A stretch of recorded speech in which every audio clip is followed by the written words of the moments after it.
Today we're in my home in Las Vegas with Chase, who is a very intelligent high school student who just joined the Real Social Dynamics team. And he's an aspiring, successful leader in terms of business and all sorts of really cool endeavors. He's trying to figure out what college to go to, and we decided to bring him on board and give him some work experience in video production and cinematography. And today he's going to do an interview with me to answer a bunch of questions he prepared for yesterday. So I'm really looking forward to this because he's a really smart kid. Awesome. Thanks, Nick. I'm glad to be here, and I'm glad to be able to interview you. Awesome. So I guess I'll just get right into it. My first question is, how did you get your start in business? Well, when I first started, I was a really young kid, kind of like, I'd say 12 years old. Wow, okay. But I mean, my first start was going door to door with like Boy Scouts trying to sell candy. In fact, what I was doing, as opposed to typical Boy Scouts with a box, is I took a big Lego box and made a display and organized all the candy and made it to like a mini store. I don't know if that was like the best idea, but I didn't really sell much candy, but I was really interested in business because of that. And I started doing internships of all kinds. Mm-hmm. Who were the most notable people that you did internships for? Well, the biggest ones was that I started interning, first of all, with technology people. Mm-hmm. So I started, if you could go to the shopping mall back in the day before the internet was popular, people used to have for Hewlett Packard these kiosks where you would teach people what the internet was. And so I was one of those people. Then I started studying computer programming because my father was a professor. Yeah. And I learned a lot of computer programming skills. So I got hired when I was 16 to do management information systems for the governor's office. At the time in California, it was Governor Pete Wilson. And then I wanted to learn more about stuff outside of technology. So I ended up interning for who's now Senator Pete Knight in the California State Legislature. Awesome. Those are the two most famous ones, but I volunteered for all sorts of tech companies and financial companies and even presidential campaigns for both the Democratic and Republican Party. That's awesome. Just to learn the networking and behind the skill stuff. I was more fascinated by the people interactions. So how did that transition into Real Social Dynamics that you have today? See, Real Social Dynamics is based on internships. I would say that we've had hundreds of interns go through this program, volunteering 20 plus hours a week for free.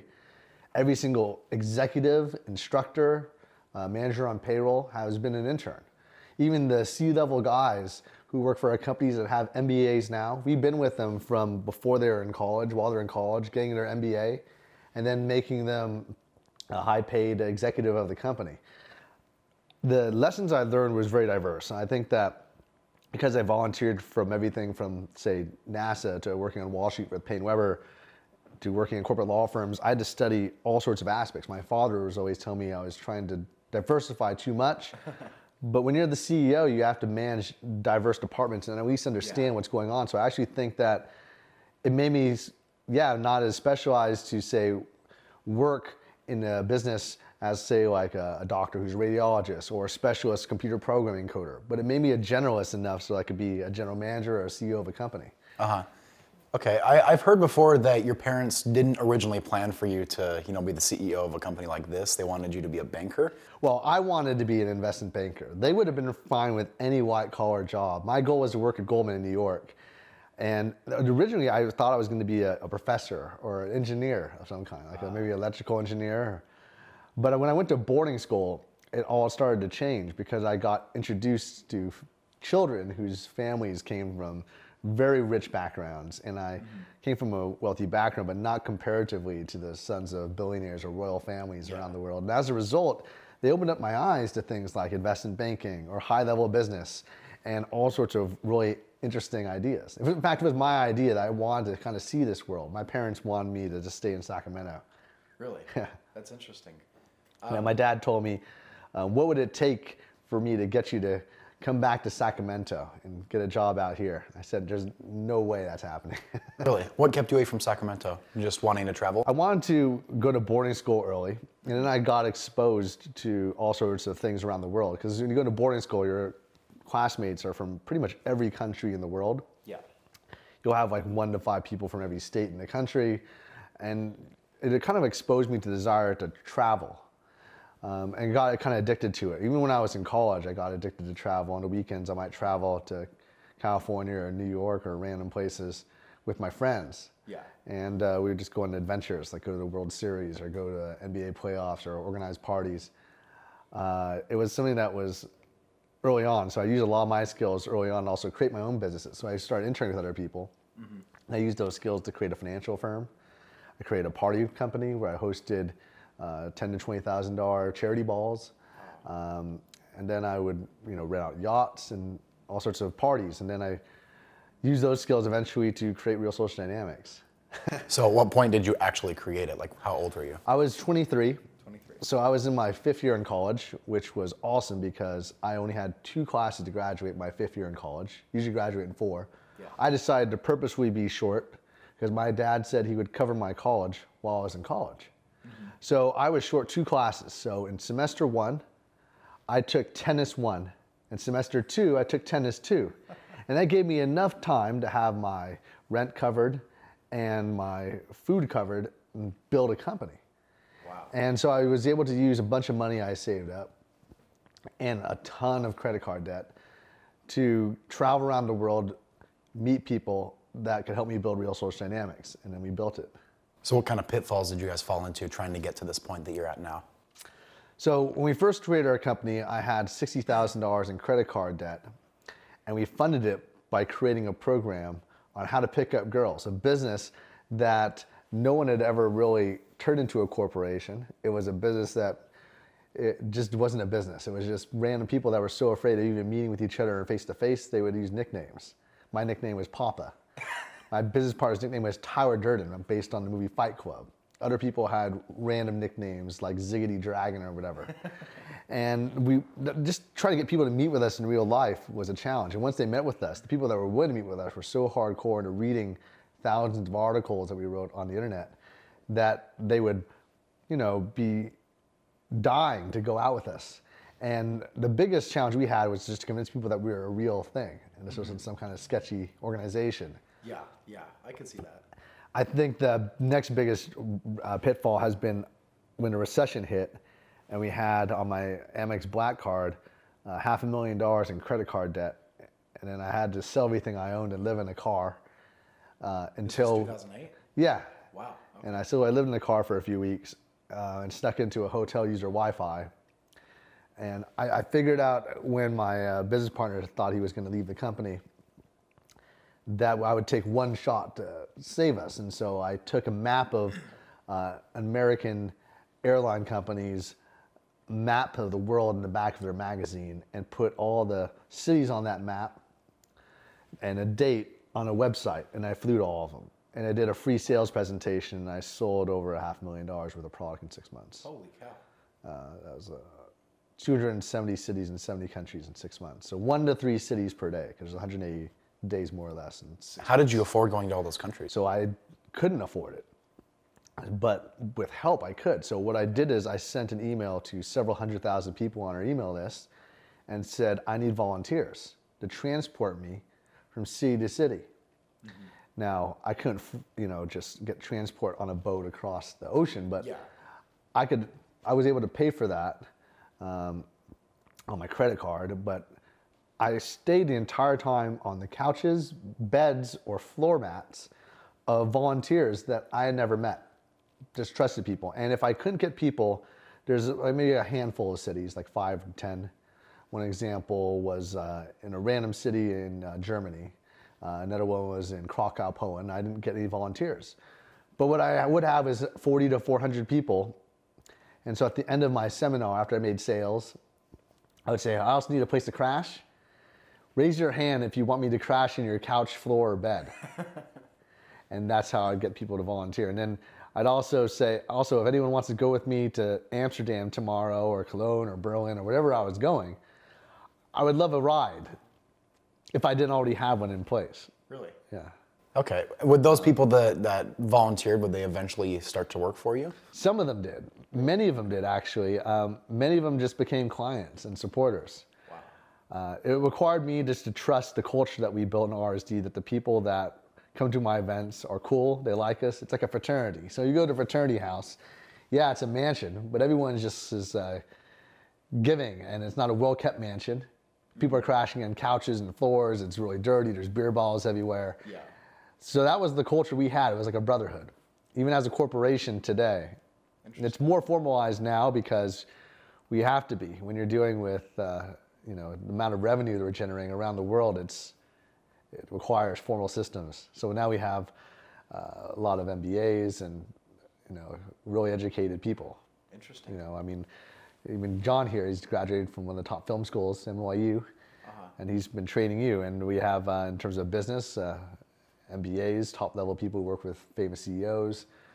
But when we first started, it was all just the goodwill of volunteers that just had passion because we deliver an awesome product. That's amazing. Yeah. That's really cool. So you talked about how you've managed a bunch of different companies before. So like you've started, what did you talk about, the charity ball thing that you did. Yeah. Why did you end up settling on Real Social Dynamics? Well, I was in the charity ball world, not to organize for charity. My real intention was to meet beautiful women. And I wanted to learn how to do that because growing up, I was an awkward person socially. Didn't really have a massive Rolodex of friends, or had traveled the world or been on cool adventures. I was a studious kid studying technology, and I did sports and Boy Scouts, but I wasn't like a guy who had an active dating life. Yeah. When I was in college, I was organizing businesses to get money because I thought that if I had more money, I could throw more parties and meet more girls. Interesting. So when I created Real Social Dynamics, it was a situation where I could focus just on the skill sets that people need in terms of social graces, in terms of networking, in terms of meeting beautiful girls, attraction, that kind of stuff. So in a way, these issues that you had, you solved them for yourself, and then now you're trying to help others solve those problems. Yeah, and even while I was building Real Social Dynamics, all of us was still learning. I mean, if you look at the program we had in 2002 versus 2017, the program's completely different, way more refined, way more professional. Yeah. And it's also because we grew up and learned a lot of stuff. And the product quality kept improving, the feedback I got from clients around the world. It was a skill set that I wanted to learn a lot also, but it transferred, as many people who are our clients found, not just from pickup and dating, but the business and networking, their social and personal life and lifestyle. I could pride myself now on having a huge Rolodex, business and personally, very successful. I could reach pretty much anyone on the planet now, which is pretty cool. I also have a wife, and I'm about to have a family.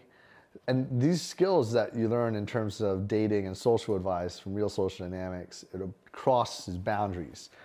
We're known mostly for the badass pickup stuff, guys picking up girls in bars and clubs, getting one-night stands, some of them getting relationships, some of them getting married, but mostly guys in their 20s and 30s that are just either socially awkward or really addicted to pickup. And it's a range now. Yep. It used to be almost all socially awkward nerds, but now it's people that also are interested in self-actualization and that transformation process. And as a result, we're also building business lines, health, business, lifestyle, in addition to the dating stuff. What kind of problems do you guys have today? Well, one of the biggest challenges that we face is that as we grow, we have to manage our infrastructure very carefully. How so? We have a lot of challenges because our teams are around the world, and we've broken up our company with subsidiary companies and management being remote as opposed to all centralized back in the day when people were just coming to us in Los Angeles. And they also travel, there's like 10 teams now. And they have most of them traveling every city to different cities. And we have to manage burnout, we have to manage marketing, sales remotely, and all the challenges that come from making more money, like people have larger ambitions. How are you going to fulfill their needs without going over budget? That's the biggest challenge we face. We also are in a challenge in terms of making sure that as we've grown from a company we thought was just a small niche to a company now that's getting the viewership of the mainstream, how are we going to control our reputation? And that's huge. So, I mean, we're doing things in the past that recover from massive attacks from the media going against us with crazy stories without having done any research too. What kind of stories would they post?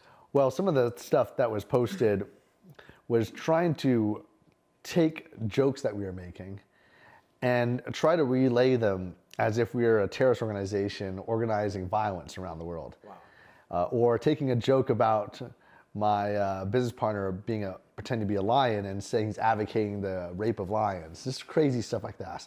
And it sounds like popular magazines or news organizations like Vice and Global News or BBC or the New York Times or popular websites like this wouldn't be the ones publishing it, but those are the exact organizations that I'm referring to. Because these are organizations that have not done research, and then when they do retractions, they do it like weeks later or months later. And that's one of the biggest challenges. Also, the other challenge is trying to lower the risk from being misinterpreted from using offensive humor. Now, if you go to a stand-up comedy show in Las Vegas, you'll get a lot of that. Yeah. But if you do it as an educator, a lot of what you'll be preaching could be construed as actual advice. And that's happened before. Yeah, it happened to us in a huge way.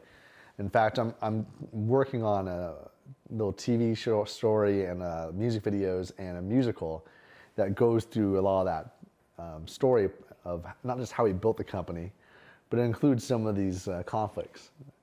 Really? And I think the other challenge that we are facing is how we're going to build our business line that's outside of what our core clients are looking at. Our core clients are looking at dating advice. We want to go into business and other things. Now, our clients, not all of them are interested in that stuff, so we have to rebuild from scratch, entirely new business line. So you're expanding as you build. And as a result, yeah, we have millions of followers. I mean, if you go to a city like Los Angeles, and anyone is messing with us, like LA Times or somebody, we'll have thousands of people defending us, which is kind of cool, or preaching for us. Or we'll just walk down the street, people just hand us $100 bills. It's pretty awesome. That's awesome. That's cool that you guys have a lot of support.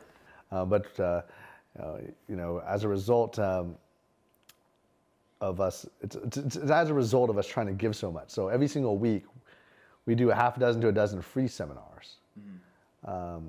And every day of the week, on one of our 16 YouTube channels, we have 15 minutes to an hour and a half of free, awesome video footage that we spend thousands of dollars creating.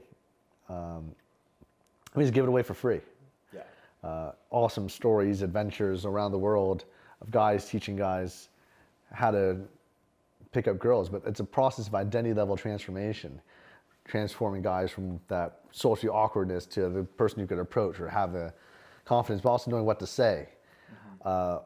A lot of what has also happened is that the pickup industry as a whole has evolved so much. There was a book that talked about how we were memorizing scripts about 15 years ago to pick up girls, or using gimmicks, hypnosis, magic, tarot cards. Yeah. All that was discarded a year later, but the industry is tainted by that book. Mm-hmm. And as a result, we've had to release tons of video footage to get us out there. Just that book sold millions of copies, and that's what the industry is known for. And there's also a movie being made about it with James Franco. And that's basically details the first 1 to 2 years of our company. But so much has happened since then. It's kind of like how the hip hop industry started off as just doing shout outs. Then it turned into party rap. Then it turned into gangster rap. And that gangster rap was when things started to really blow up. So yeah. The rap got associated with gangs and violence. And now it's turning into things like Hamilton, focusing on political speech and movements. And it's interesting. And we're working on a hip hop rap musical as well. So it's fun. And I love the swagger that comes with that too. Hip hop as a genre, and the pickup arts as a genre has a lot of swagger now. Would you say that your company, is it focused just on picking up girls, or is there something deeper to it? When you look at Real Social Dynamics Nation, the website we have, at the very top, It says dating advice, self-actualization, and identity level change. Because a lot of what we teach are core principles that really require you to transform your identity and bridge a congruency gap about how you see yourself deep down internally versus how other people see you. And also establishing new world experiences that could blow up your identity and how you see the world interact with other people. A lot of this requires a lot of time. And most people, I would say well over 90% of people, won't learn cold approach. They'll learn social circle networking. They'll just meet somebody through that. Yeah. But when you could learn the art of both, which is what we teach both, then you have a skill set that can be taken to pretty much every area of your life. Now, when we first were marketing this company, in order to get clickbait or sensational attention, we would try to focus on more of a rogue version of what we do, focusing on trying to be a little bit more raw, real, and badass than what it is. But there's a lot of spiritual concepts that go into actual play when you actually go through the program. Wow, okay. So some examples would be what we call mission impossibles. Not like, well, similar to the movie Mission Impossible, it's not actually an impossible mission. It's just something that seems impossible. Mm-hmm. So an example would be we might have a student who's really shy, go to Trafalgar Square in London, which is a popular place, and stand on top of the fountain and give a speech. And every sentence, we would have all the students applaud.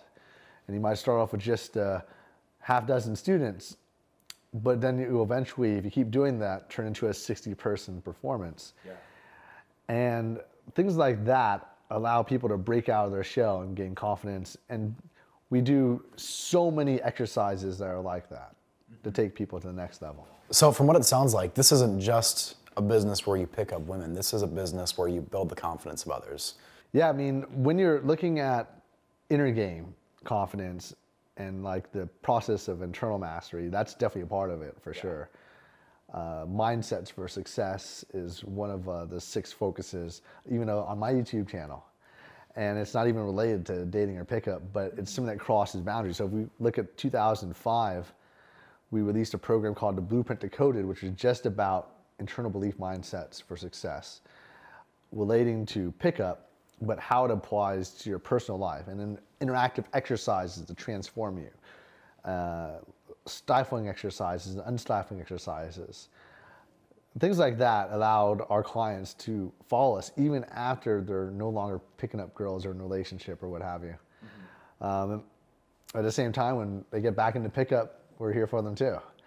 Wow. Okay. We from the very beginning wanted to increase the lifetime of our clients being involved with RSD, and also from day one.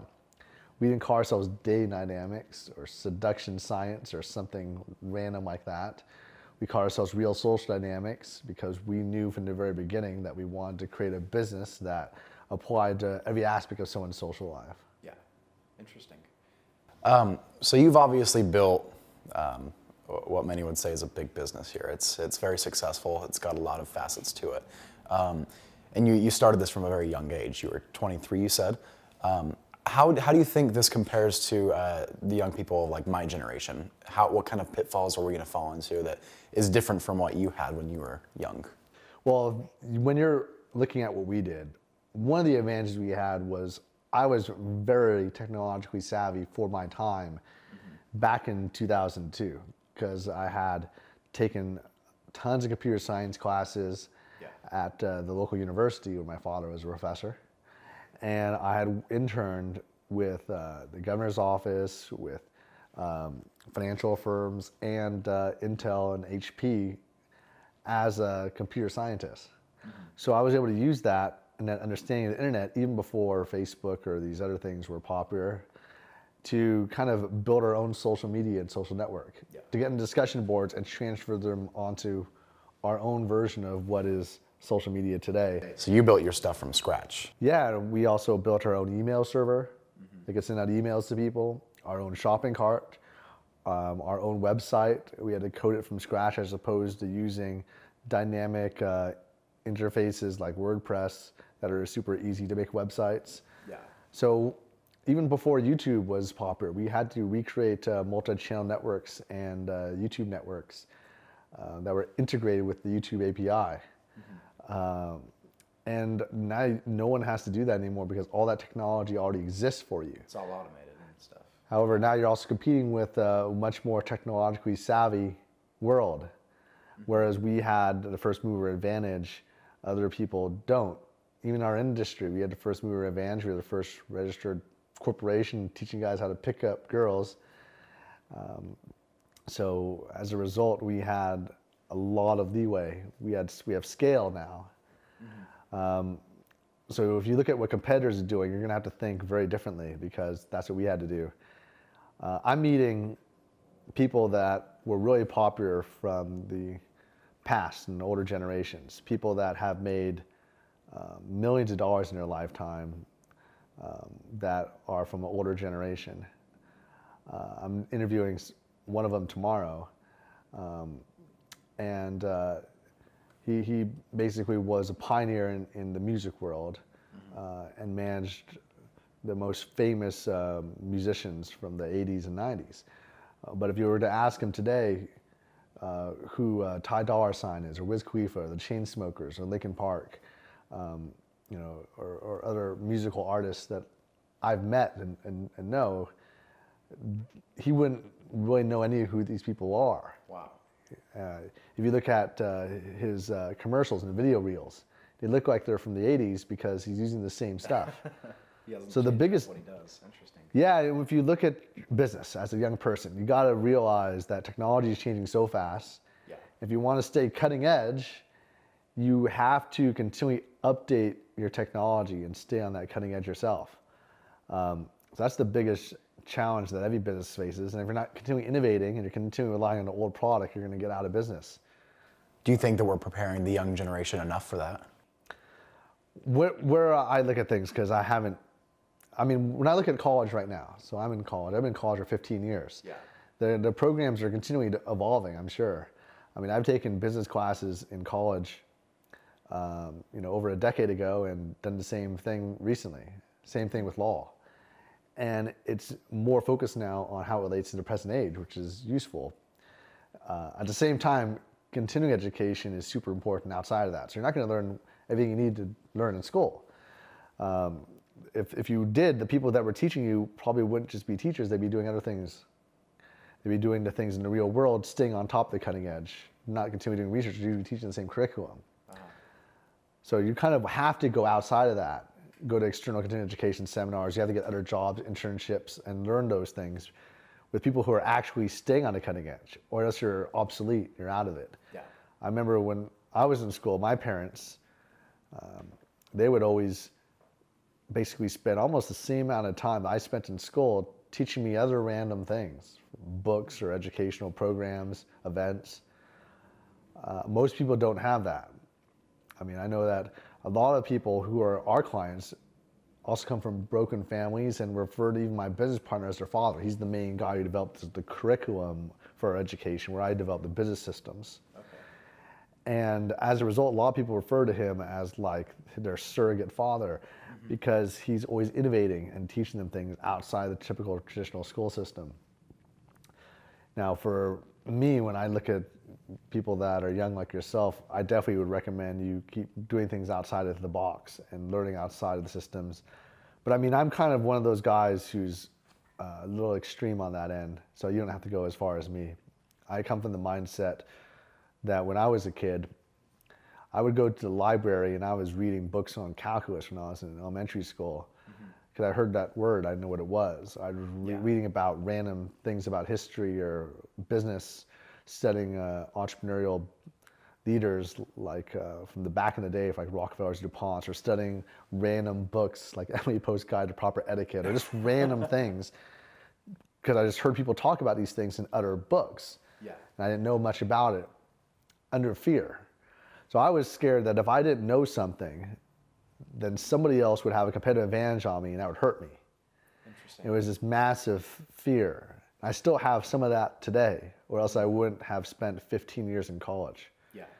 And I'm still in college even now at Harvard. And I probably will continue to enroll in future collegiate programs even afterwards, and go to continual training. But it's true. If you're not in a position where you know, if you're the leader of an organization, if you know how to be number 1, 2, or 3 in what you're doing, then you might as well get out of the game, because you're going to be irrelevant eventually. Yeah. I mean, there's many small businesses out there. Like if I go down the street to my local dry cleaner, she has a company. It probably makes 6 figures in income, or revenue at least. Yeah. Or I go to the Jamba Juice or a local McDonald's franchise, it probably makes $1 or $2 million. Yeah. But if you want to be a company like us, a global company that has generated millions of dollars every year and has a global presence, that's a totally different game. Absolutely. So you really have to stay on top of your systems. Right now, there's this big discussion of like the millennial generation, and how kind of a lot of the younger people, they're more entitled, and we're lazier. We have problems with different things just because of the way the world's changed around us. How do you think that's going to affect business? Well, I've heard a lot of similar things from millennials, and I don't actually believe that it's actually necessarily true, because I think all people from every generation have gone through similar issues. I mean, I'll talk to millennials, and they'll say, oh, we're way more depressed than the previous generations, or similar things like what you're talking about. But I mean, you try to compare that to the Great Depression age, or like hippies. Absolutely. I'm sure their era, they could say that you have it on a much higher level. So it's hard to, when you're just comparing things in a small bubble. I think it's kind of interesting, because when you're young, you look at things and you're thinking, that things are a certain way. But if you look at history, like every 10 years things repeat, almost. So I mean, for example, every 10 years there's a recession. There should be one. Yeah. Sometime in the next year or two, unless Trump does something magical. Yeah. But it's happened every single decade. There's always some kind of a process, a system where history repeats itself. Field-tested actions, field-tested results, and things haven't really changed. There's more technology, there's ways you can learn faster, but I think that although when I go to different countries, different cultures, different ways of handling business. If I go to a place where they speak different languages, a primary language versus English, they communicate things differently. Yeah. But it's not that much. I'd say it's 99% the same when you interact with people from all over the world, or else we wouldn't be able to do business everywhere in the world. I mean, I've been to over 100 countries, and I've met people from all sorts of generations. So you can say millennials, but millennials in America would be very different between millennials into India. And the people who are raised in America, I would say, are overall, over the last century, very similar, as opposed to another country. So it's like, and yet everyone's still able to do business, interact with each other. There's dating across countries. There's always changes, but it just adapts that way. Yeah, and I think that you can understand it and explore it, and use how people are interacting with these different cultures, different ways of the world, to innovate and think outside the box. I think that if you look at one of my favorite quotes, was from Eleanor Roosevelt, and she said that if you only stay in America, and she was speaking to Americans, then you will have just read the first few pages of the first chapter of a great book.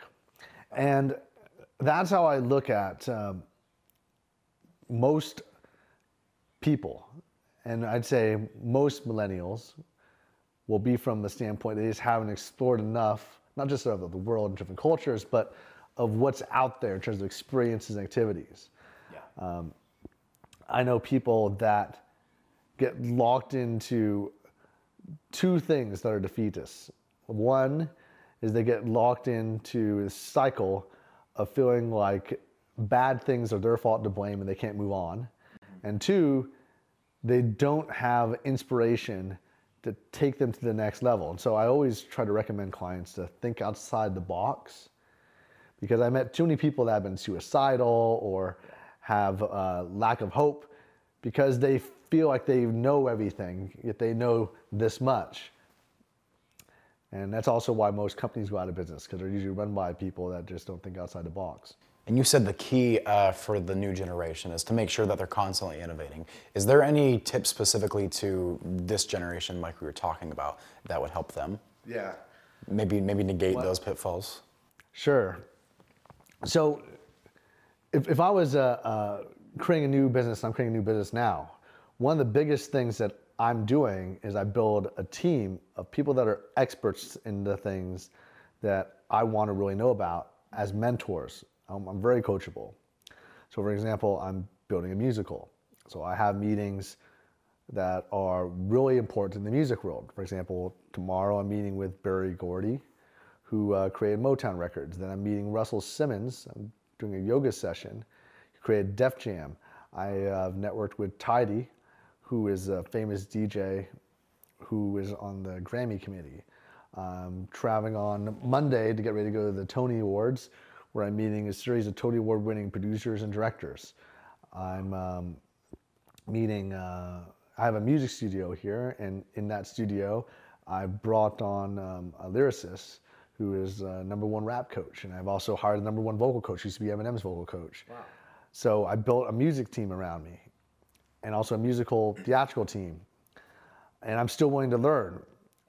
Earlier today, I just submitted my resume to Todd Black, who is the producer of The Pursuit of Happiness, where I will be doing a 2-week internship with him to learn about story, because I want RSD to have its story told, and I want to understand from going through production meetings, script reviews, from one of the best in the world. So basically, he's the guy, if you don't know, who, if Sony wants to produce a movie, they have to offer him the right to produce that movie first, and he has first right of refusal.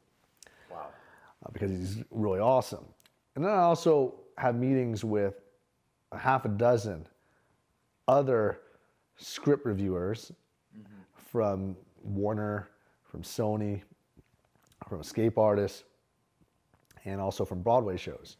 In fact, today I was talking to the agent of a Pulitzer Prize winning playwright who I'm going to be meeting for dinner when I go to New York. I'll be in New York for the next week, and I'm going to see his show. I'm going to talk to him about how I could get these people involved with what we're doing in terms of our musical, theatrical productions. And also, I'm hoping to interview some of these people from my YouTube channel and put them out there and share business ideas, because these are people who are not just, if they're not interested in working with us, well, I could still share the knowledge I learn as opposed to just selfishly doing it myself. Yeah. I want to eventually take a lot of these interviews and turn it into a book anyway and share it with people.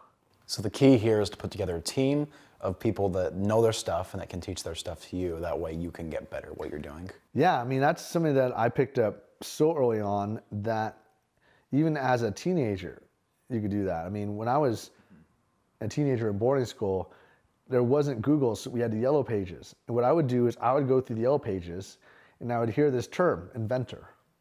What is that? So I called up a guy who in the Yellow Pages say, hi, you're an inventor. Can I'm a high school student, I'd like to pay for your dinner to learn about being an inventor, or a corporate attorney, or to reach out to investment bankers, or I would even reach out to celebrity musicians, like the Dave Matthews bands, or like famous people, and I would get on the phone with them, because you'll be surprised how easy is it to get a hold of people if you try. A lot of people think there's a lot of gatekeepers that prevent you from getting a hold of people, and although that exists, these gatekeepers will appreciate you reaching out to them if you're a teenager or young, or you're just there to learn. That you have a passion. People just naturally that are successful like helping people become successful. I mean, that's one of the main reasons why I created this YouTube channel. And it's also what allowed me to get a hold of some of the most powerful people in the world really young. I was just contacting them saying, hey, I'm a student, I'm learning. I'd love to interview you, I'd love to offer value and share your story to all my other fellow students. News reporters get away with that all the time. So why can't non-news reporters do that? That's a good point. So I thought I would do that for business purposes. So I'm doing that now, and it has been very successful. In the last 4 months, from having very limited contacts in Hollywood, I've built a Rolodex where I feel comfortable that I could reach pretty much anyone. I mean, in 1 week, I have meetings with people on the committees for the Grammys, Oscars, Emmys, chairman of the Tony Awards, chairman of the Academy Awards. And I'm coming from the background of being in the dating coaching world. How is that possible? It's utilizing the same networking skills of reaching out to people through cold approach pickup business and just putting yourself out there without any fear of rejection or concern and just taking a shot. Okay. And also leveraging what support you have. I mean, some of these meetings I've leveraged through charity organizations. A lot of these people support charities, so support their charities as well. Other people want volunteer of time. Other people want to be interviewed for my YouTube channel and get in front of my audience. Yeah. I try to figure out what's important to other people and help them and offer value from the standpoint as I'm willing to offer more value than I'm willing to take. If I'm ever in a point where I feel that I'm not congruent with that goal, I'll know deep down inside that I need to hold off and either hold off from contacting that person for a while or figure out a way where I can help that person before I reach out and ask for more stuff from that person again. That way, you could come from the standpoint of you're offering more value than you're taking. Because if you're just from the standpoint of, hey, I want to learn, I want to take, it's not the right standpoint. It's going to come across. It's going to come across as hungry. Yeah. And there's nothing that disappoints or scares people more if you're a celebrity than hungry people that want stuff from you that are going to take from you. Mm-hmm. People who are successful will really push back from that. But if you could offer more value and still just keep giving, people, they're just going to give back to you because that's how they became successful. Yeah. I mean, that's how it works in the dating world as well. You come to the standpoint that you're more giving without asking for anything back. That's going to come across as opposed to other people that supplicate. So other people will give, and if they don't get something back, they're going to feel betrayed, and that's going to come across in how they interact with that other person. Back in the day when our industry was started, there was this concept of supplication through buying girls drinks, meaning that guys would buy drinks expecting that the girls would like them. Mm-hmm. It doesn't work like that. Other people felt like they were used because they were just giving girls drinks. You have to be truly selfless in your actions. You have to be selfless in your actions and how you interact with everyone. But at the same time, you don't want to get tooled and used. Yeah. So you also have to balance that. And also your time is very valuable also. So you got to make sure you're surrounding yourself with those kind of people. So if you're picking up girls that are coming from that mindset and you're in the right environment, that's one thing. But most guys and girls you interact with are not from that mindset. That's why most of them are failures. Most people are stupid. I think most people are undereducated, have lack of work experience, and will fail to get anything that they want in life that's a major milestone goal that's in their stretch goal world. Like a lot of people have stretch goals to write a best-selling book or create a company or be producing a movie or something that's out of reach, and everyone will tell them they can't do it. So you have to come from the standpoint, if you want to actually achieve those goals, from a different mindset. And I go into a lot of detail what those mindsets are on my YouTube channel and also on our videos. But the key things that you got to focus on is that positive giving mindset that is not a commodity. It's very rare. I mean, if you look at the entourages of most musicians, entertainment celebrities, or even rich business billionaires and other CEOs, most of their closest friends, most people they work with are people who are helping their career, but most of their true closest friends in their entourage are just good, loyal people. They don't have to have money. They don't have to have... Don't expect anything in return. They're just giving people, so they're helping out. You know, they might be helping out in the standpoint of just giving good, positive vibes. Yeah. Other people might just be, contributing to their life in some way, but they're coming more from the standpoint of giving as opposed to taking. Now, it's difficult in politics because everyone has various agendas, and you're having to work with a lot of these people, but they're not necessarily your friends. Yeah. But having a good core group of friends is super important, and in business, in the private sector, I'm much more lucky because I could work with whoever I want to work with. I don't have to work with people that I don't want to work with. You don't have to work with elected officials that you have to work with. Exactly. I see. Very interesting. Yeah, and there's less agenda, and that's where the real power is. I mean, I was just watching the last episode of House of Cards last night, so I don't want to give any spoilers, but that kind of inspired me with that idea too. Really? That's awesome. Well, that answers just about every question I had. So I appreciate the wisdom that you shared with me, and I'm excited to work with you. Awesome. Cheers. Thank you. Thanks.